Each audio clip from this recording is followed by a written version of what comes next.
All right, everybody, we're back on the FJ. Finally got some parts in the mail. You know,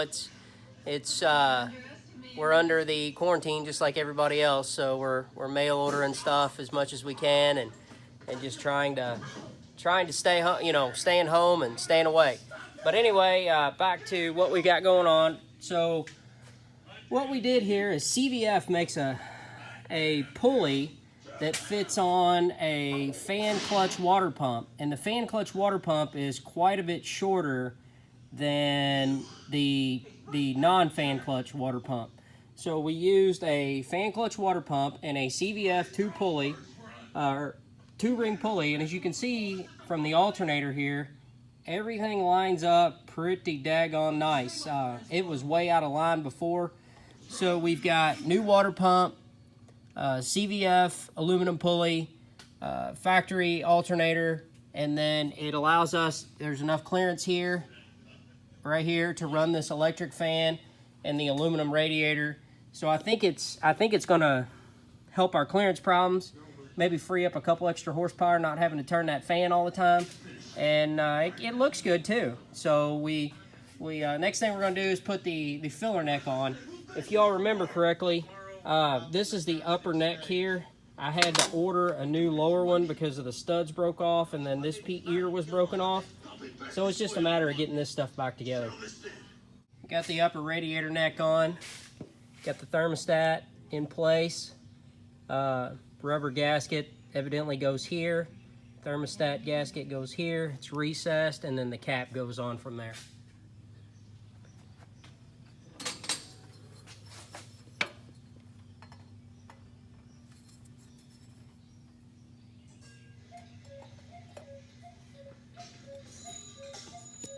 Fan mounted up to the radiator. It's just using these pokey plastic run-through mounts.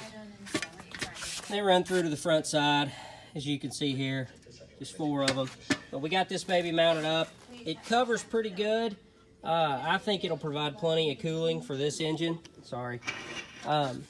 You know, it's supposedly 2300 CFM. It's a Dural, which I've had pretty good luck with Dural products. Got the new water pump on, thermostat.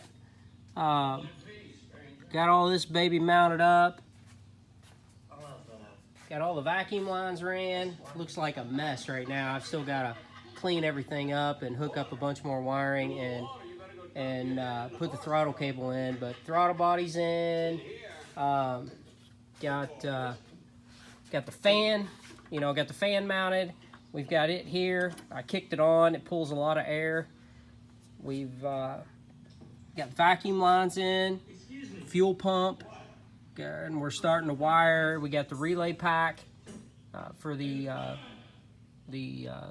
Sniper here. Got the rest of the vacuum lines taken care of. There's a ton of vacuum lines on this thing now. And I guess I shouldn't say that. There's a ton of vacuum ports available. So, looks like we've got crankcase breather. We've got that going here. Now it's just a matter of getting everything wired up. Here's the relay pack for the fan. We put a circuit breaker in. It's a 30 amp circuit breaker and then a 30 amp relay, and that will run the fan itself. The fan draws 22 amps, so that ought to be plenty. And then this relay pack runs the fuel pump and everything else, the computer and all that runs the throttle body. So we're getting close. The interior is still pulled apart. We were going to swap the transmission and transfer case and everything. And I've got the fuel line run up, the new one with the grommet. I just need to put the pigtail on the end, drop all that in, and vacuum this out and get her where she needs to be. But if we, probably an hour or so, we could, if we had the fuel tank in there, we could probably turn the key. Maybe 2 hours. But it's, I just want to make sure, tidy up all this wiring, make sure it's going to be square. As you can hear, we're watching Back to the Future. We're watching Back to the Future 3, so it's a little loud. But O2 sensor's in. We got it down here. I welded a bung in. I don't know if it'll focus or not. Either that or it's my old eyes and I can't see. I've got everything bungee or zip tied up right here. This has got some really long leads on it, and it's got proprietary connection. Starting on some more wiring here. I got the wire a little hot, but essentially we're soldering these connections here for the fan. This is the fan relay. We're going to solder these up so it's nice direct connected. The way this is made, you wire these two together to the hot, and that takes it to high speed. Thank you for everything. And then this is the ground here, which we'll connect this directly to the battery. Still working on some wiring here. So what we've had to do is we've got positive, negative here. They go directly to the battery. It comes out of this relay pack. We've got the ground wire, which is this blue wire here. That comes in and actually grounds this relay pack that goes out to the fan. And now we are working on a tack signal. We have to pop into this yellow wire up here and tie into the tack signal on the distributor. So we've got to tie into this plug, pull all this off, tie these in. Then we got to tidy everything. Then we have to tidy everything up and put it in wire looming. But we're getting pretty close. The wiring is done. We've got our grounds coming in here, followed by our alternators back together. We've got all this together. We've got our hot wires coming in. We've got our relay, and then we've got our fuel pump loomed up. We've got all this loomed up. We've got it zip tied up. We got everything taken care of. We've got our excess over there put up out of harm's way. This wire here actually is our hot and start and run. And then we have our relay pack, as we showed before. We tied into our tack wire, which I showed wrong earlier. There's a battery and a tack, so all we had to do was tie into the tack side. So we capped off this piece here. We do not have antifreeze in it yet. We don't have the throttle cable done, but all the fuel lines are tidied up inside. And I was just going to turn the key on and see if it lit up. See if we're getting power. So here's the key. We've got our Sniper EFI here. So we turn it on, and it boots up, which is hard to see, but it boots up. You can see we've got the Sniper EFI in here. We got the throttle pedal set up here. The big snake. We've got the throttle cable routed here. Comes back up past the manifold, up into the firewall, back in the back. Hard to see. Right down there. Won't focus. You can kind of see. Got all the vacuum lines on. Radiator's filled up. Block's full. We've got the wiring done. Got everything put together. It's all loomed up. It added a lot more busyness. We've still got to do a couple more zip ties probably in this area. But for the most part, it tidied up pretty good. Got the fan on. Got the pulleys on. It's about time to start putting some fuel in this thing. Need to put a new drive shaft. We did order a new drive shaft and had that built. There's a company in downtown Louisville that I use for all my drive shafts for my Jeeps and what have you. Pretty much anything. It's called Republic Diesel, and they do a great job. Here's their sticker, and they label it. That way, if you need a new one made or anything like that, they pull the number up and you're ready to go. But it's a pretty nice piece. It's a lot heavier duty than the other one, but overall it's pretty good. Come here. What do you think, Vance? Think it's a good drive shaft?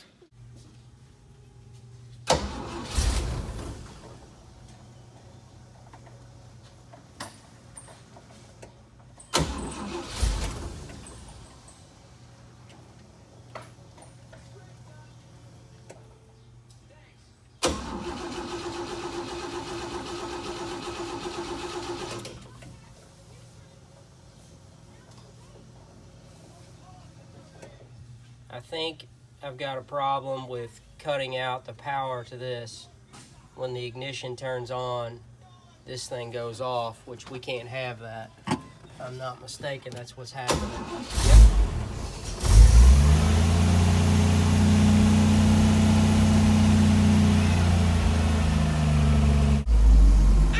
Look, Chris, we're in your FJ. Oh, God. Oh, my God. This thing got so much more power. Ooh, big power FJ. We got the first start of this thing.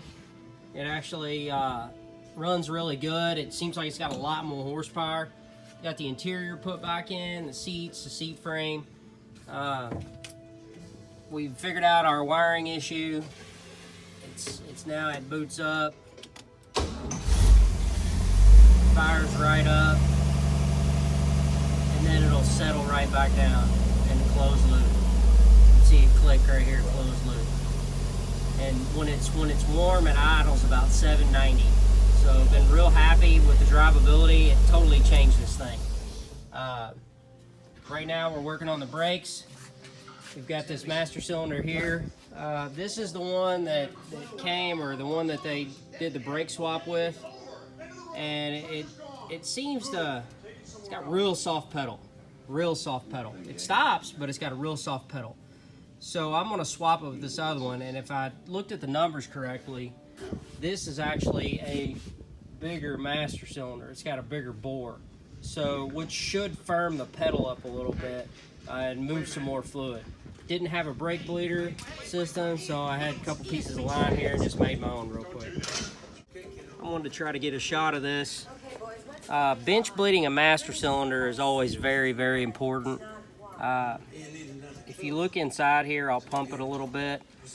These both come out and discharge back in. So basically what you're doing, all the air bubbles are out, but every time this piston sucks back, it's just like a brake. Like when you're pumping the brakes to bleed them, it'll suck air back in. So you can never, it's really tough to get this master cylinder, get all the air out of it. So you do this like this, you run these hoses in here, and then you pump them around a little bit, and it bleeds the master cylinder. That way you don't have to worry about having air trapped in the master. So we bench bled that master cylinder. Not sure what make and model it is or what it's off of. This is just another one Chris had. But the brakes are much, much firmer now. It's this right here. Can't really complain. It's turned out really well. The fan works well. Temperature, you know, it stays rock solid. You know, there's that new bottom piece on the thermostat housing, that billet pulley, which from I think it's CFR. New radiator, all the electronic stuff. It's nothing fancy. You need to figure out an air cleaner, but so far so good. This baby is coming together. I'm happy, really happy with how it's turned out. I hope you all have enjoyed watching some of these videos and me going through this and this installation process. If you got any questions about it, let me know. You know, for me, there was a couple of little nuances here and there, and it was a lot more work than just a bolt-on kit for this particular model. Again, I'm glad it's worked out. You know, you never know how these things are going to work when you've got a vehicle like this, an older vehicle, and you're putting something on there that's really not meant to be on there. It's meant for something different. But me not working on Toyotas, it's kind of fun to be able to work on something with 3 different wrenches. So I've enjoyed it. Hope you all enjoy, and hit the like button, subscribe. Thanks for tuning in.